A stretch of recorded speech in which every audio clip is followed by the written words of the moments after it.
പോലീസാണ്. എനിക്ക് തോന്നുന്നു തൊട്ടതെല്ലാം പൊള്ളാക്കുന്നതാണ് ആളായിട്ടാണ് ബേസിൽ ജോസഫ് എന്ന നടൻ ഇപ്പൊ മലയാളത്തിൽ നിൽക്കുന്നത് എന്നാണ് നമ്മൾ പ്രേക്ഷകർ പറയുന്നത് അല്ലേ? അപ്പൊ ഇതിലേക്ക് വരുമ്പോ എന്താണ് എക്സ്പീരിയൻസ് വിഷയം?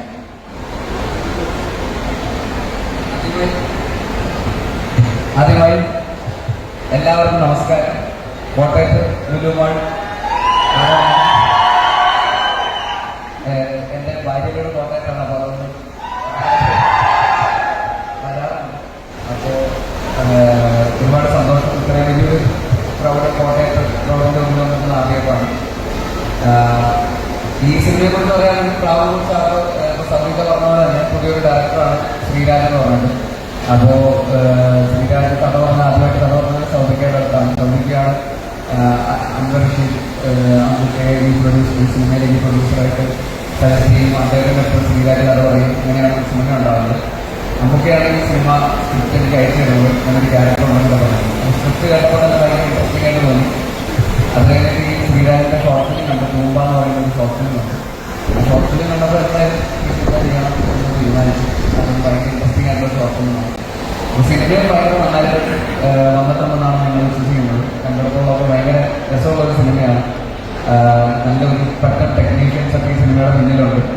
സിനിമാറ്റോഗ്രാഫർ ഷൈജു ഖാലിദാണ്. അദ്ദേഹമാണ് കുമ്പളങ്ങി അമ്മൽ ബോയ്സും ഇങ്ങനെ ഒരുപാട് നല്ല വലിയ വിപ്ലവം സൃഷ്ടിച്ച സിനിമകൾ ചെയ്തിട്ടുള്ള സിനിമാറ്റോഗ്രാഫറാണ്. തൊട്ടതന്നെ കൊണ്ടാക്കിയ ക്യാമറമാൻ. അതുപോലെ തന്നെ എൻ്റെ പ്രൊഡ്യൂസർ അൻവർ റഷീദ്. അദ്ദേഹം അവസാനമായിട്ട് ചെയ്ത സിനിമ എന്ന് പറയുന്നത് ആവേശമാണ്. മറ്റൊരു തൊട്ടതെല്ലാം കൊണ്ടാക്കിയ ഒരു മനുഷ്യനാണ് അദ്ദേഹം.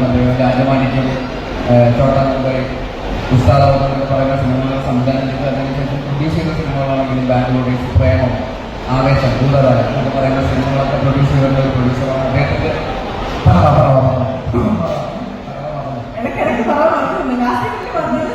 കഴിഞ്ഞ പ്രാവശ്യം ഞാൻ പറയാൻ വന്നായിരുന്നു. അപ്പോൾ ഇതെല്ലാം പ്രൊഡ്യൂസ് ചെയ്തിട്ടുള്ള ആളാണ് അൻവർ റഷീദ്. അപ്പോൾ അദ്ദേഹത്തിൻ്റെ പ്രൊഡക്ഷനിലുള്ള ഒരു സിനിമയാണ്. പിന്നെ അത് മാത്രമല്ല ഒരു മ്യൂസിക് വിഷ്ണു വിജയ്. പിന്നെ അതിൻ്റെ ഒടുവിലോട്ട് കൂടാണ് സിനിമയുടെ നല്ല മനോഹരമായിട്ടുള്ള ഗാനങ്ങളുണ്ട്. ഈ അടുത്ത കാലത്ത് ഞാൻ കേട്ടിട്ടുള്ള എല്ലാ സിനിമകളോട് പറയല്ല, കേട്ടിട്ടുള്ള ഏറ്റവും ബെസ്റ്റ് ആൽബത്തിൽ ഒന്നാണ് ഈ സിനിമയുടെ ആൽബം. അപ്പോൾ അത് തീർച്ചയായിട്ടും നിങ്ങൾക്ക് ഇഷ്ടപ്പെടുമെന്ന് തന്നെയാണ് ഞാൻ വിശ്വസിക്കുന്നത്. വിഷ്ണു വിജയ് ഈ അടുത്ത കാലത്ത് ചെയ്തിട്ടുള്ള സിനിമകളെല്ലാം വളരെ വിജയമായിട്ടുള്ള സിനിമകളാണ്. എനിക്ക് തൊട്ടമെല്ലാം ഉണ്ടാക്കിയ മറ്റൊരാളാണ്. സിനിമയുടെ പേരൊക്കെ എന്താണ്? അതുപോലെ വരികളൊക്കെ മ്യൂസിക് ബാലാരിയാണ്. അത് പിന്നെ പറയേണ്ട കാര്യമില്ലല്ലോ. പിന്നെ ഓപ്പോസിറ്റിന്റെ കാസ്റ്റ് ആൻഡ് പറയുന്നത് ഉൾപ്പെടെ അതല്ലാതെ ഒരു പക്ഷേ പുതിയ സെറ്റ് ഓഫ് ആക്ടേഴ്സ് സിനിമയിൽ അഭിനയിക്കുന്നുണ്ട്. ഒരു നടന്മാർ കുറേ പേര് അവർ വളരെ പ്രതീക്ഷയോടെ അവർ ഭയങ്കര കുറേ കാലത്തെ ആളുകൾ ജീവിതത്തിലേക്ക് സിനിമയിലേക്ക് വന്ന കുറേ ആൾക്കാരുണ്ട്. അപ്പോൾ ഞങ്ങളെല്ലാവരും നിങ്ങളാരും നാളെ എക്സൈറ്റഡ് ആയിട്ട് ഈ സിനിമയുടെ റിലീസിന് വേണ്ടി വെയിറ്റ് ചെയ്തിരിക്കുന്ന ഒരു ബിഗ് സെറ്റ് ഓഫ് കലാകാരന്മാർ ഈ സിനിമയുടെ പിന്നിലുണ്ട്. പുതിയ കുറേ നടന്മാർ. അപ്പോൾ അവർക്കൊക്കെ ഈ സിനിമ പുതിയ ഒരു ഇവൻ്റ് ആയിരിക്കും. അപ്പോൾ അവർക്കും കൂടെ വേണ്ടിയിട്ടാണ് ഈ സിനിമ സംഭവിക്കുന്നത്, ഈ സിനിമ സക്സസ്ഫുൾ ആവേണ്ടത്. അപ്പോൾ തീർച്ചയായിട്ടും നിങ്ങൾ സിനിമ പോയി കാണാൻ ഞങ്ങൾ എല്ലാവരും വളരെ എക്സൈറ്റഡ് ആയിട്ട് നോക്കി കാണുന്ന സിനിമയാണ്.